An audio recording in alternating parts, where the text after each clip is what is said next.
வேப்பங்குச்சி வச்சானா நம்ம பெரிய கவுண்டர் பல் தேய்ச்சிருக்காரு. கரும்பு அவரெல்லாம் கடிச்சு இழுத்திருக்காரு. இப்ப விட்டு புளிஞ்செல்லாம் குடிக்கான். ஏன் மாப்பிள்ள கடிச்சா நான் கடிச்சா செட்டு கூடயே வந்துருங்க. இதுல 30 வயசுலயே சுகருங்க. நம்ம பெரிய கவுண்டர்லாம் அந்த ஊர்ல கேட்டுருங்க, ஏறு பிடிச்சு உழுதுருக்காருங்க. 10 ஏக்கர் 20 ஏக்கர். இவன் இழந்த பழக்கூடிய துப்புரா மடியிலே விழுந்துருது. ஒரு தூரமா விழ மாட்டுது. இவன் பலம் இழந்த பழம் கொஞ்சம் தூரமா விழுந்தா தான் இவன் ஆரோக்கியமா இருக்கான். எல்லாத்தையும் எடுத்துட்டானுங்களே. சிவன் கோயில போனா வில்வையில கொடுப்பான் தெரியுமா?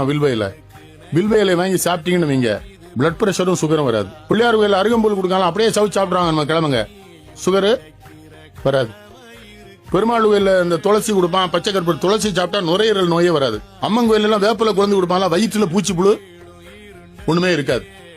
பிள்ளையார் முன்னால தோப்பு கரணம் போட்டான்னு வைங்க, இந்த 2 காதையும் இழுத்து தானே போடுவான். 2 காது மடலையும் இழுத்து விட்டா புத்தி கூர்மையா வேலை செய்யும்னு நம்ம கிழமை கண்டுபிடிச்சிருக்கான்.